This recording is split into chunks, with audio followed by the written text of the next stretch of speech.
Shalom and welcome to this edition of Revealing the Truth, where we cover the headlines, the heartlines, and biblical truth.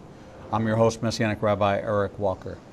Our next guest writes, while in Israel in 2017, as I talked with believers in the land, I became convicted that there was no active planning or even agreement among Messianic or Arab churches for what is coming before Jesus returns. When the time arrives to flee to the mountains as Jesus commands, all preparations for receiving those who will flee must be completed. We must realize what is coming, that the church will be here to face it alongside the Jews, and that we have life and death responsibilities to Israel during that time. There's been nothing ever published that approached this critical topic with any specificity. So I pray, as he writes, this book is the first entry in a much larger conversation in the church that needs to happen quickly. Christopher Mantei is Associate Pastor of Iron Faith Fellowship Church, co-pastor of the revolutionary End Time Church, and president of Wings of the Eagle. He's been immersed in God's Word, particularly the prophetic scriptures, for the past 30 years. Here to talk about his newly released End Times book, Flee to the Mountains, the church's responsibility to Israel in the final 7 years of the age, is Christopher Mantei. Christopher, welcome to Revealing the Truth. Thank you, my friend, Brother Walker. Great pleasure and honor to be with you. Thank you for having me on. Glad to have you on with us. Christopher, let's go back to little Christopher. I want to, the inquiring mind of a young man is where our walk is perfected. It's train up a child in the way they should go, and when they grow older, they will not depart from it. What was your upbringing like? What was the environment in which you heard the gospel, saw the gospel, made it your own? What was your journey like in the early years? Right. So I was born and raised in the Catholic Church in the suburbs of New York City. My mother especially was very convicted that I needed to be raised in that fashion and attend regularly. I went to Catholic school through the 6th grade. It was in the 3rd grade, when I was about 8 years old, there was a book that a lot of folks have read called The Lion, the Witch, and the Wardrobe by C.S. Lewis. And for whatever reason, the Holy Spirit spoke to me through that work. And I had heard the gospel in as much as Jesus died for all mankind, for all of our sin. But through that book, he really told me that I did it for you. And ever since then, I basically have been doing my best to follow him, and that's my conversion story. It's really early on, I understand that, but from that time, there was he planted a desire and a love of his appearing in me, and to know that yes, there's the Bible, the things that you've heard from it, but there's more that's in there that you really are not being told about, and that has to do with that the story is not over. We're in the middle of the story, and we have a part yet to play before he comes. And so that's always been part of my walk, part of my education in the Lord. And through various means, I remained in the Catholic Church till 14 or 15 years old. Then branched out and again started reading on my own and attending different congregations, and at this time the internet really started to take off, so that just exploded the possibilities there. It was kind of funny. This is back in the days of the library. I don't know if you all remember those days. So I would go to the local library and check out every single book on the End Times, every one, and read through them all. And darn near all of them had the same perspective. And so that's what I figured was correct. These guys are smart. I'm just reading. They must be right. And so, through that, there's fancy words now. It's the Catholic Church would teach you amillennialism, for example. And then through these things, I'm beginning to see that, the Bible says that actually the Lord is coming for 1,000 years, and it will be a very different place than it is now, but this is good. So let's think from that point of view. So it's called premillennialism. And then there's that little touchy subject of, all these events are coming, who is around for what and when, and all these things. So, for the past 2 decades, we've been navigating that road, and eventually we've ended up where we are today, here with Flee to the Mountains. Now, in your Catholic upbringing, what were the years we're talking about here? Birth through, the actual year was 75 through 1994-ish, 95.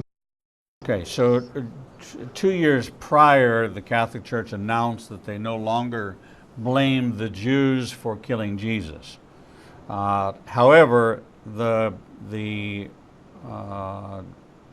adult population that you would have been going to church with were indoctrinated into that belief, and therefore considered us to be Christ killers, and that they were the inheritors, if you will, because of our rejection of Jesus, of the promises and the covenant relationship with God, had transferred to the Catholic Church through the dynastic period of the Roman Empire, the establishment of the Pope as the leading authority. And from the Jewish world perspective, the Pope is the only leader of Christianity, still even today.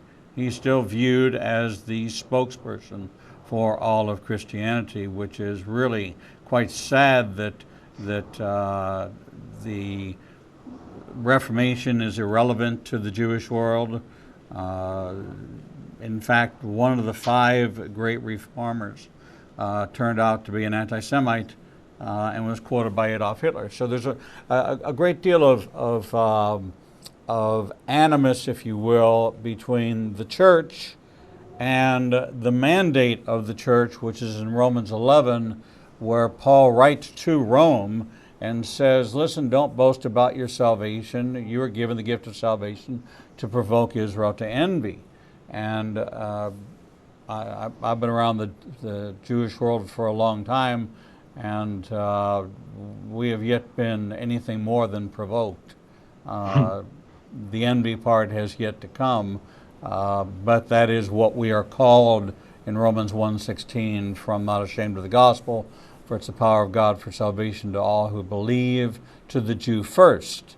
And that was kind of lost in the narrative within the context of the catechism. So what was unique about you? Because your friends, I can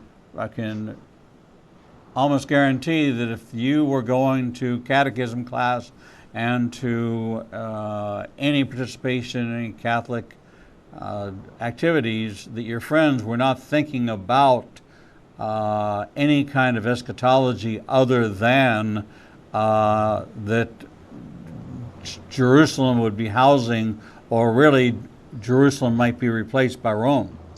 Yeah, you got it. There was no discussion of those things at all, certainly not among my age group. The classes that you're referring to, we call CCD back in those days. In fact, one of the formative events happened in one of those classes where the teachers do the best that they can do, but you're talking about 14, 15-year-old boys and girls trying to check off the boxes, make sure they believe this, that, and the other thing. And one day salvation came up, and basically the teacher asked, do you deserve to go to heaven? Based on, are you a good person? And a couple young ladies, and they were absolutely, yes, 100%, no doubt about it, I'm good enough to go to heaven. And I just, not that I thought anything bad necessarily about myself, but I kind of took me aback and said, well, is that really true, Lord? Like, they're very sure about that, I'm not so sure. So that type of, and the teacher didn't give any pushback, basically. And so that was instructive to me. And then in the midst of wanting to serve, because again, the calling is there, right? I mean, right. Pastor now, but back then I figured the only thing to do is to be a priest until, you find out that you can't get married. And I ditched that idea, but I would go daily during, the season before Easter and Christmas and things. So I was really trying to be, just follow as closely as I could the Spirit. And I was told things while in church that were, again, made me, even though I didn't know anything about anything, when I heard Noah and the ark, it's a story that was made up. It didn't really happen. It's a spiritual thing. Most of the Old Testament is like that. And that's, I think, goes to what you're saying about the Jewish people. That this is not really real, but yet the birth of Jesus was totally real, the virgin birth and the resurrection. All those things are, you have to accept that, but these other crazy supernatural things, you don't have to. That's where it really drew a line in the sand to me, like something's not right here. And these are 60, 70-year-old priests who've been in this thing their whole life, telling little kids this. So that kind of threw me for a bit. But no, you're right. There is no eschatology teaching of any kind other than Jesus is going to come one day and judge the world. That's it. It's part of every mass, you would say that. So mom and dad are sold out for the Catholic Church, brothers, sisters sold out for the Catholic Church, or not?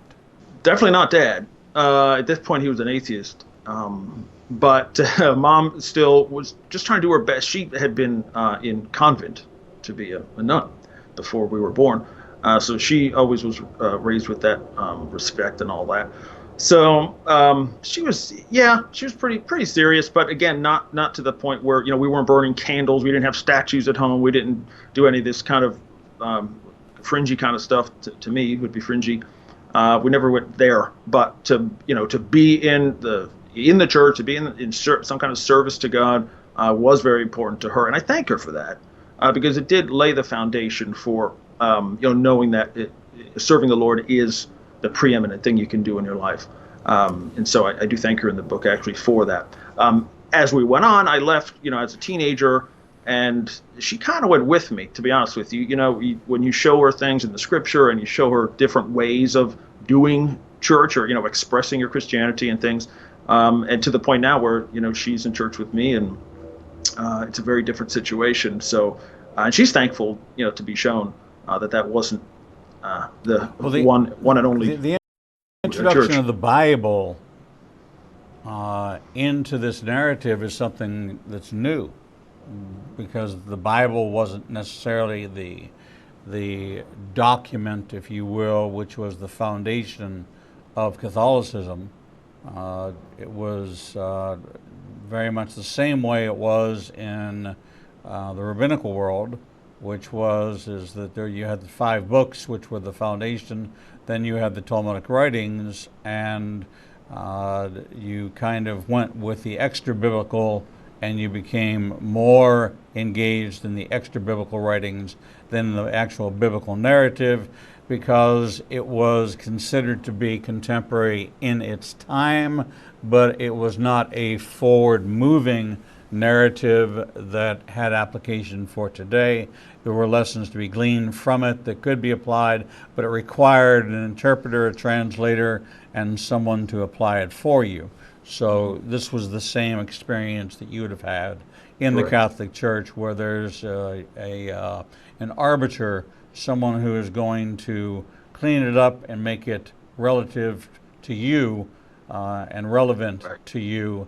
Now, at the time you were and the reason why I want to know the years is because there was a birth at that time of the Spirit-filled Catholic movement, and there became almost a new wing, if you will, where the Spirit did move, and is still moving in the Catholic Church. I know many Spirit-filled Catholics. I, at one point in time, had the attitude of the question is a Catholic actually a Christian?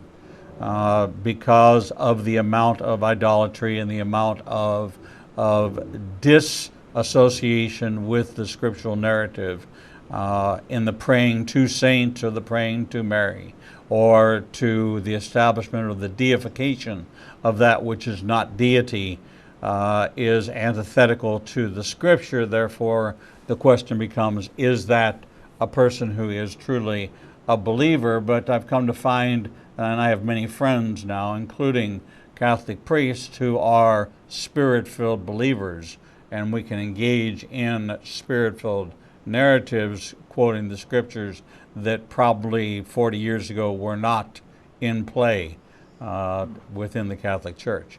So as you began to explore and expand, go to the library, reach out, you became enamored with end-time prophecy, what the days looked like. And so let me ask you a question.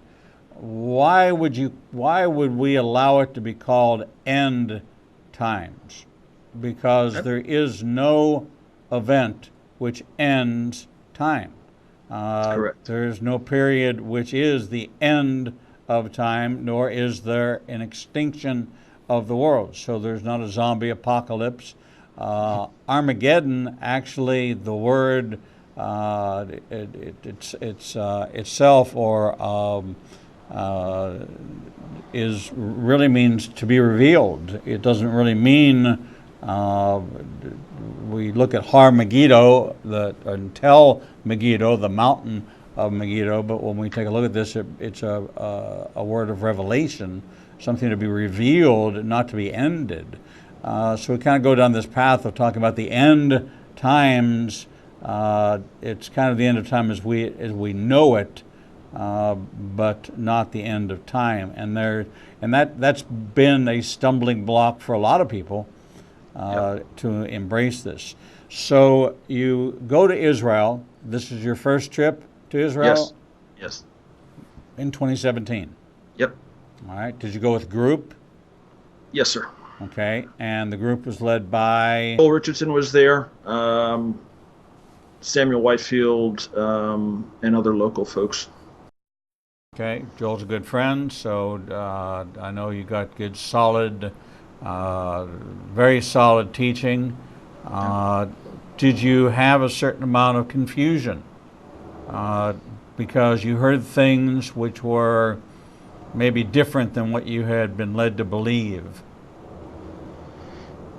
In terms of just generically? Let's take Zechariah 14. I'll give you a perfect example. All right, Zechariah 14 is adopted by 95% of the Gentile Christian world as the landing place of the second coming of Messiah. But that would be the Mount of Olives would be the place of his arrival.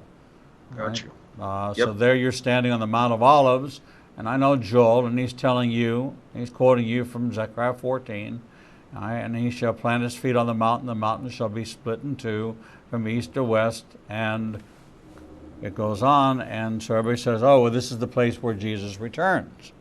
Right. And knowing Joel, he would say, that's what you've been taught, but, and I can hear him, and using this tone, it has been said, but I say to you. Amen. Yeah, basically, it's like not exactly is the tone. Yeah, that's correct. That's correct. Now, for me, that is not a brand new concept, but it is an excellent point that it doesn't say that's the first place he gets to, and that's in the greater narrative. That's certainly something we have to study as the body, because there's a lot in there, a lot of detail, and that's again the book kind of touches on that, is that there's a journey and a wrath path, so to speak. There's a campaign when the Lord comes, and there's more than one visitation, more than one location. But yes, things like that are definitely. I'm very thankful to have been told such things by folks smarter than me. And it's like I say, when I was there, a lot of things come, as you know. A lot of things become very real, whereas it's abstract when you're reading in a book or even looking at maps or even watching videos. But then when you're actually on the ground and you're at the base of the, you see the pinnacle of the temple and where the Lord and Satan were standing, that really hits you. That's where he wanted him to jump right where I'm standing. That's very real, and I'm very thankful to Joel for making even the millennium to let you know, yes, this is real also. It's not ethereal, but very much, even the end times events, they're dirty, they're on the ground, not romantic most of the time, right? This is real stuff happening with real folks and real dirt, just like the birth of the Lord, right? In the animal refuse and all the rest of it. Just that perspective is very, very, very good for me and needed. And to know that, hey, the Lord made the earth to be inhabited. like on Eden, right? There was a nice situation there, and we're trying to get back to that, basically. And that even, I'm in Sunday class with teens most of the time, so I teach the teens, and they have awesome questions. I mean, just constantly bombard you with things. But just the point of saying, hey, yeah, if you die before the Lord comes, we go to heaven, okay? But that's not the ultimate destination, right? There's something more to come. And when he does return, and we come with him, it says, so we're coming here. And just that whole restitution and restoration of the creation is a real anchor, for me at least, when I'm looking at these things, to not get caught up in hype and dates and all this stuff. Where we're talking about real things and real souls at the end of the day. And it, to me, really motivates me to just witness in general, but to have, if there is some kind of expectation from the Lord on the church for these times, to know what exactly those things are, and to get as much as we can get to work on it. So there's the fundamental principle behind the book Flee to the Mountains, the church's responsibility to Israel in the final 7 years of the age, is based on a passage of Scripture that says that Jesus will come to redeem the tents of Jerusalem first. All right, Israel is commanded to flee from Jerusalem. We know that the Antichrist sets up his headquarters in Babylon. Babylon is now destroyed, but the Antichrist is not destroyed among them, for he is not there in Babylon. He is in Jerusalem, and he is assembling and rallying the army of the Antichrist, and the Jews are commanded to flee to the mountains. And so this is where, one, we know the battle is fought in the mountains. It's not fought in the valley. So the valley is kind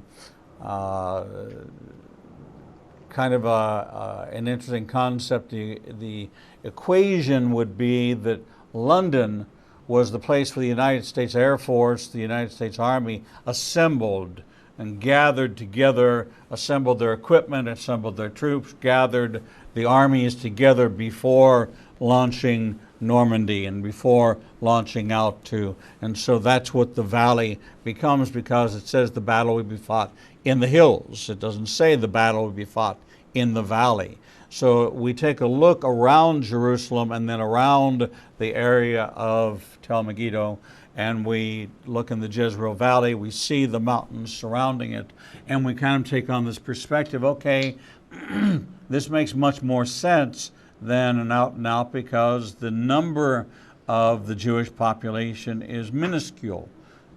We today represent 0.00002% of the population. There's 14 million of us out of 7.5 billion people. We are still trying to recover back to our 1938 levels of 18 million, but because of the Holocaust, it's a slow process to recover. So if in fact all of us are, the remnant is all returned, let's say we all get there prior to this battle, there's only 14 million Jews against an army which we're told the number is how much? 200 million. 200 million versus if all of us were armed, and we're talking about my 30-year-old daughter, we're talking about my 3.5-month-old granddaughter. All right, we're counted among the Jews. That's it. If we include all that, that means my 3.5-month-old granddaughter has to learn how to use a weapon pretty quickly. We'll wait till she's 6 months to give her her first Uzi, but we'll like any good parent would, like any good Jewish grandfather would do. So it's a concept that you're saying that to prepare a place for us to go to, right, so that we have provision. This is the concept of the book, Flee to the Mountains, the church's responsibility to Israel in the final 7 years of the age, by Christopher Mantei. We're going to take a short break, and when we come back, we're going to dig into what scriptures that Christopher felt built the case for him to make the statement that there is a mandate to the church, to the Gentiles, to those in Israel and those who support Israel, to begin to provide provisions, knowing that there are already people who are sending provisions to Petra. There are people who are sending provisions to Saudi Arabia.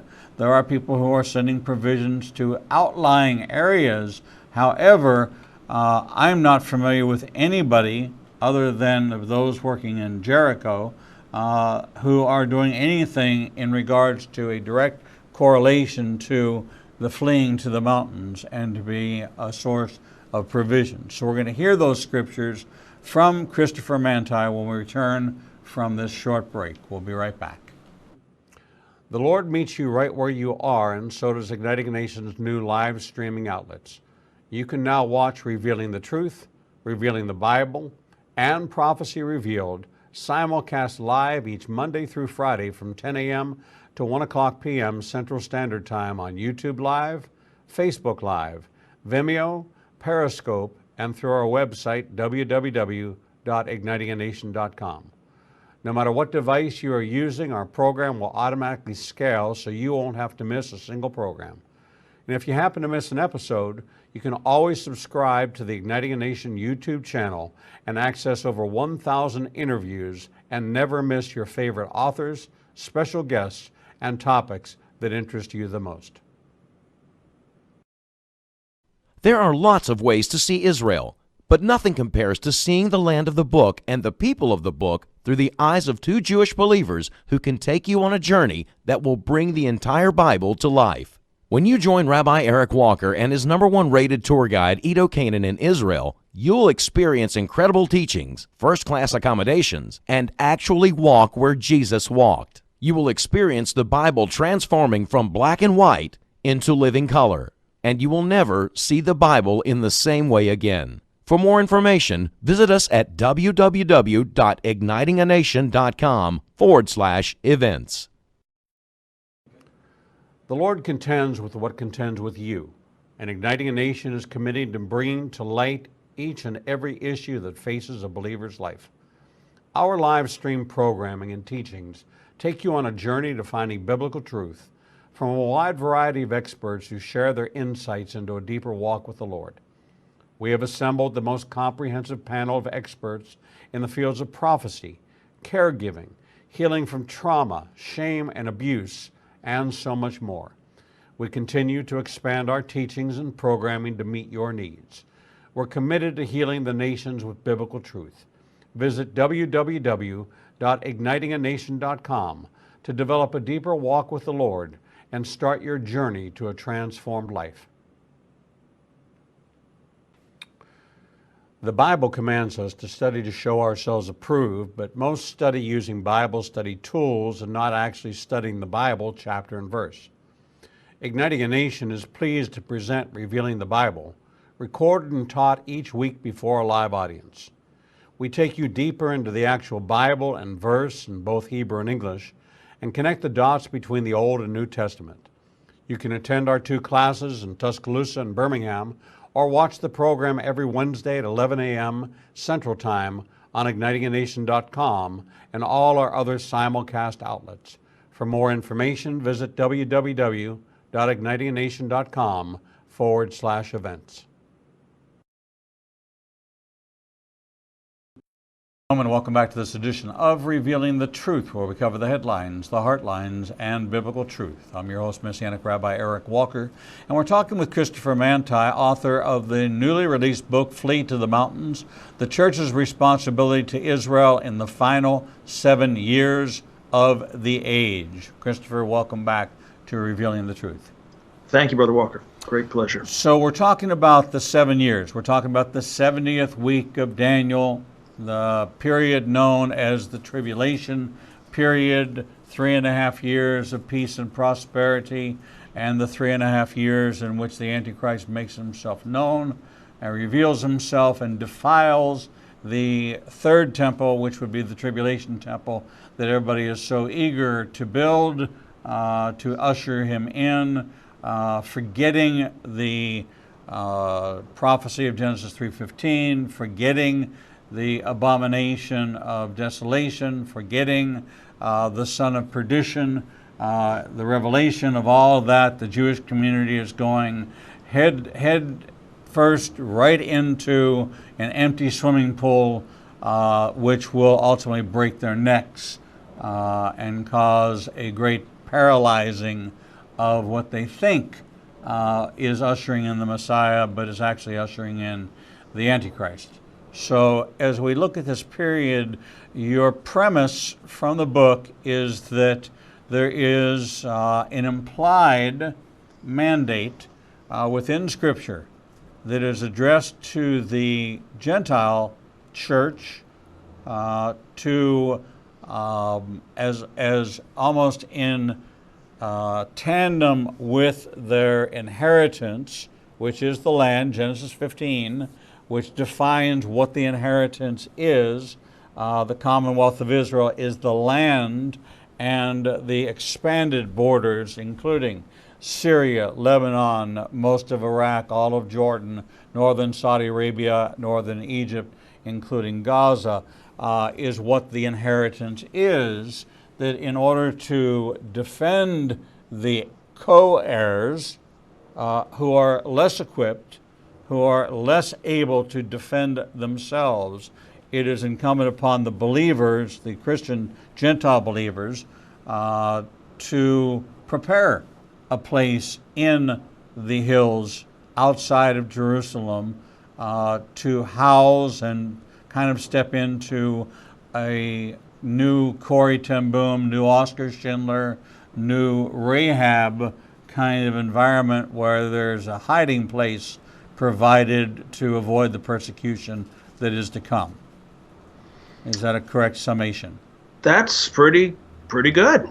Yeah, you can go out on the road with me. Well, that's basically it. Because I read the book.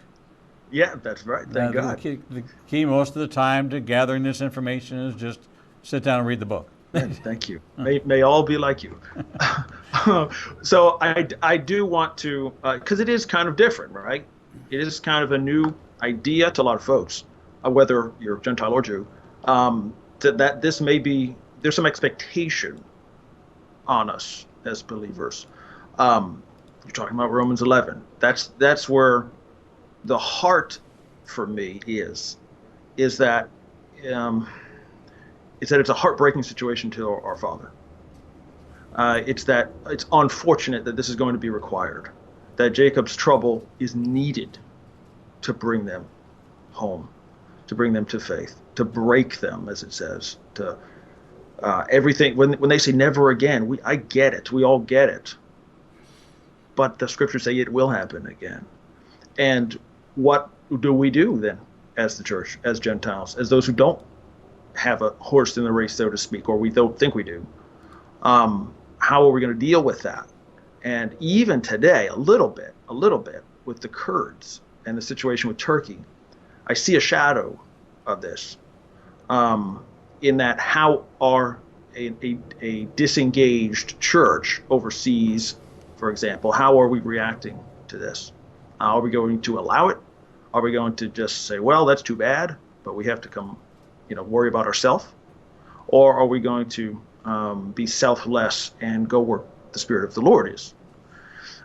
So I think it's a microcosm a little bit of what's coming.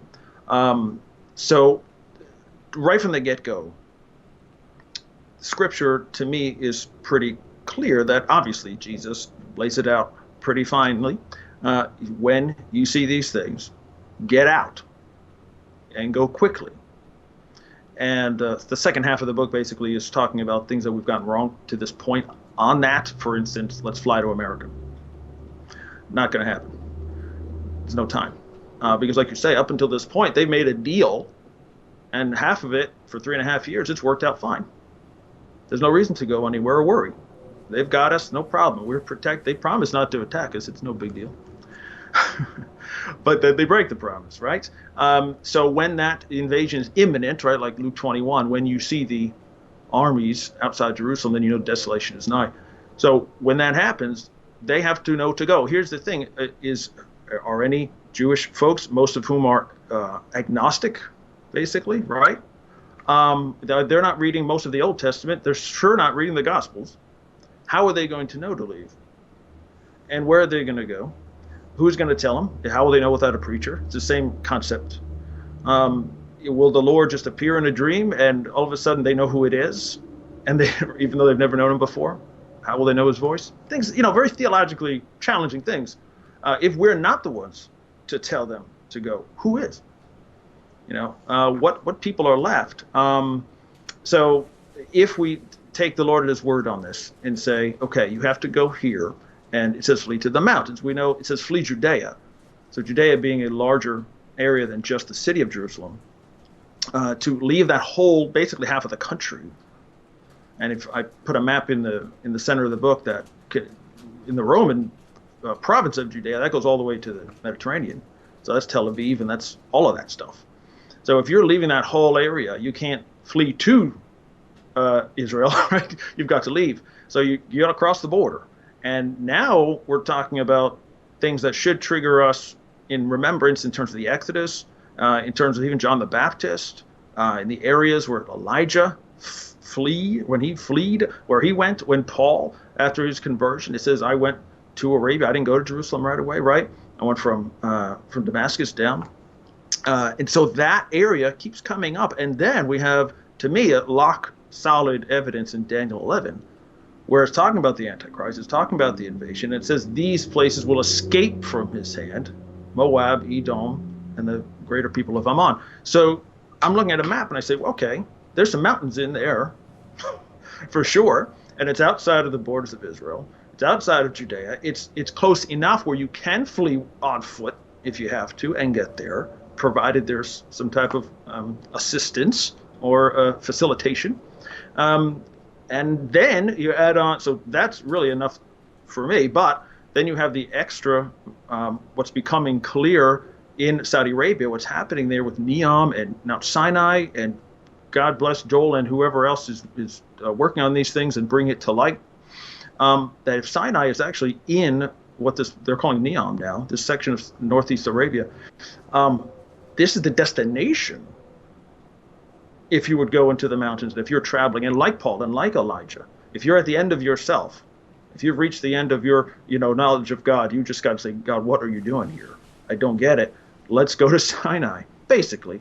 And so that would be, if you just look at the map, get out of Israel and go south, you're going to run into Mount Sinai. That's amazing to me as just another step on this route, on this trail.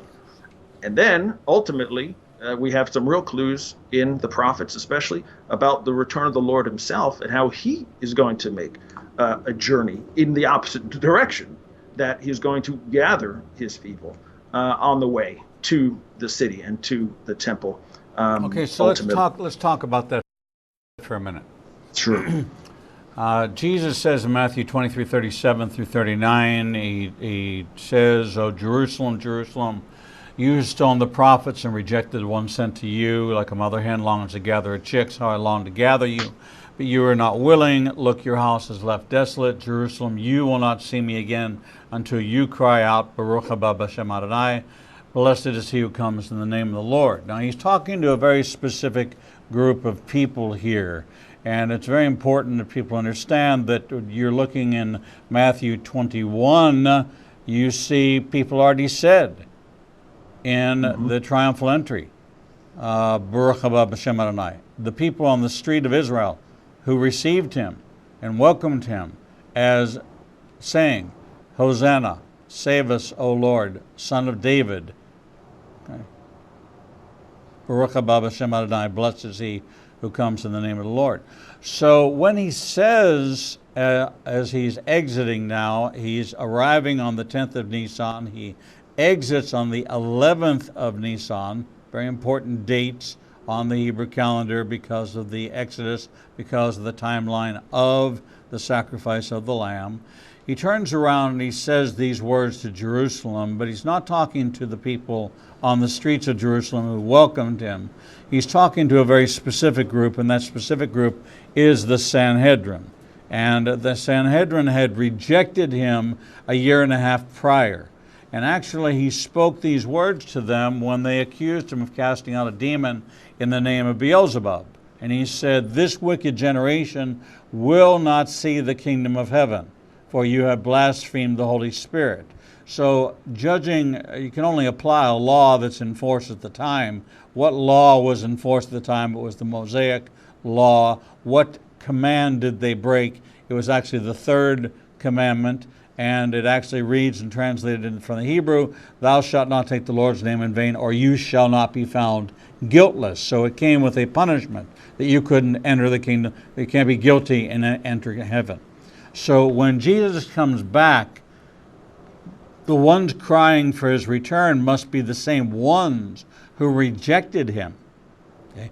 Where will we find not the populace, not the average Jew on the street, but where will we find what will become the high priest and the 70? So 71, the same way it was Moses and the 70, it was Joseph and the 70, it was Jesus and the 70 sending out 2 by 2. We know it's the high priest and the 70. Where will they be encamped?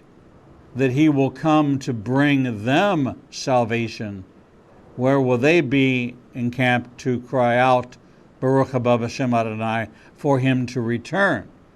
So the idea of the original Mount Sinai as an arrival point, but my question would be, who would be there to meet him? And would that be for the purpose of gathering? Is that because a call has come in accordance with the scripture? Or how does that fit into the narrative?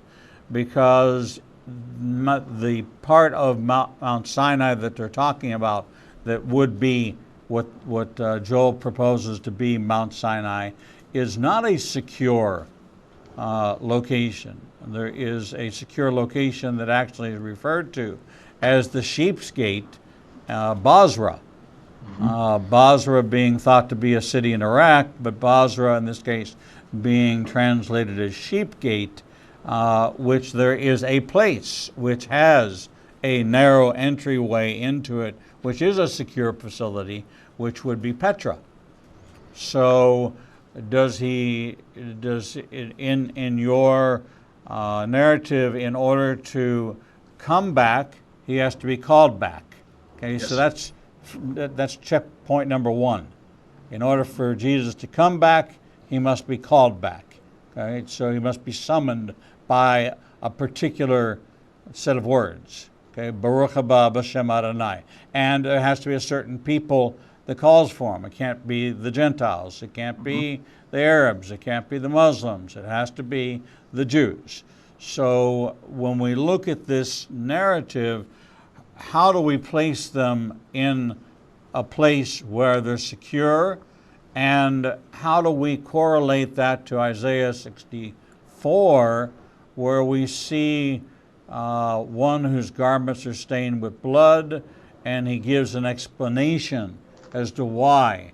Because he had to fight the armies single-handedly. There was no one to help him, and he had to bring them salvation with his own extended right hand. Where does that fit into the narrative as to the flee to the mountains, prepare a place, come secure them, knowing the 2/3 will die? So help me connect all this to give a complete picture. I'll give it a shot. So the prophets are full of, and I've got a whole chapter in just with the scripture. I call it the Mount of 32 Witnesses, because to me there's a lot on this. And Hosea 2, for me, it's pretty convincing. When it says, "I will allure her and bring her into the wilderness and speak tenderly to her," meaning Israel. "There I'll give her vineyards and make the valley of Achor a door of hope. And there she shall answer as in the days of her youth, as at the time when she came out of the land of Egypt." And it goes on in Micah too. But so God is doing this work, and that's a specific location, the valley of Achor. And even the history of that, where Joshua or Yeshua created it as a graveyard, and meaning trouble. And so through that, in Jacob's trouble, the Lord is calling them out, because that's where they'll have to go. Now, where will the Sanhedrin, gather? Where the 70 meet to discuss these things? I don't pretend to know that, but generally, and like you say, there are secure locations along this point. There's natural security, is what you're referring to. I don't have doctrine on this, but who's to say that we can't build something secure? For some reason, this place is immune from the Antichrist. Now, again, it doesn't say why exactly, other than it doesn't work there. All right, he can't invade, he can't conquer it. Who knows how that works? But so I'm just focused on the geography of it and the fact that it's a wider range than just a city or two, and that you potentially, like you're saying, there's millions of folks we're talking about potentially. That's a lot of people. So if it happens in the next 20 years, it's reasonable to assume that the Jewish population might increase by 10% in the course of the next 20 years. So if let's say we're at 16 million and 2/3 of us die, all right, what does that leave? That leaves with about 4 million left of us on the face of the earth in order to be saved, but that's all that's necessary. Look, we entered as Joseph in 70, we were down to 71, and we certainly prospered and thrived for the last 4,500 years without being annihilated, although we were on the brink of it many times. To your point of the church's responsibility to Israel, what scriptures can we look at that might be considered to be a mandate? Certainly Matthew 25. When we're talking about there's something going to happen where believers are going to be judged on this. Did you take care of my brothers? What did you do in this time? When you saw them, you saw me, et cetera, et cetera. So we're talking about the sheep and the goats. Mm-hmm. Okay, the goat believers are the ones that did not take care of, and so they're denied access to the kingdom of heaven. How are they denied? They'll probably be part of the casualty, and they'll find that they'll either take the mark of the beast, and he's saying 50%, I think is easily extractable from that narrative. So then you have the remaining, those who did take care of the least of his brothers, which, of course, all his brothers were Jewish. Correct. Right. So that's where I start. Now, Revelation 12 is a pretty big part of it because it's simple if we look at it as a continuum, and not break it out into different periods of history. For example, everyone wants to say, well, Satan's already cast out and he came to the earth and, he's mad because he has a short time. I come against that completely. There's a real specific time marker on that chapter, and the fact that there are two periods of 3.5 years mentioned in there. Again, a lot of folks want to just sandwich them together, and even though in the narrative of Revelation 12, you can see there's the beginning of the 70th week, we have 3.5 years, war in heaven, and then another 3.5 years. So to me, that's saying there's two distinct periods. The church, again, we kind of have to assume that there is no great removal of the body of Christ. So whoever is here, okay, whether it's us, whether it's our children, whoever, there's something for them, which is they feed Israel during this time. They feed the woman. And now that's a double connotation in itself. There's the gospel, right? He is the bread of life. He is the manna from heaven. Plus, the good old, make sure they don't die. Feed them, clothe them, shelter them, just like Jesus said. When they were there, did you feed them, clothe them, shelter them? So to me, I don't know. Again, it's more like, well, who is this talking about? If it's not the ones who know beforehand, like Daniel would say, I'm going to raise you up to know and to lead many to righteousness and to shine like the stars. So there's some kind of calling to somebody, priestly, in that mode, to say, hey, I'm here. I know the Messiah, and whether you do or not, I'm going to come help you out here. And if it's still like every other time in history, if you believe, that's your choice. It is what it is. But I'm going to shelter you here because you've got an enemy. He's coming in from the north, and he's going to win. He's going to defeat the Israeli defense forces. He's going to rout you. So for the whole nation not to die, please come here. And we're going to protect you for this time. And then at some point, they return, whether that's before the Lord or during his coming or what have you, to re-establish themselves in the land, in the kingdom, and say, yes, we are the rightful heirs. We are Abraham, Isaac, and Jacob. And here's the king, the son of David. And so we're calling for him to come and sit on his glorious throne. Generally, that's what I look at.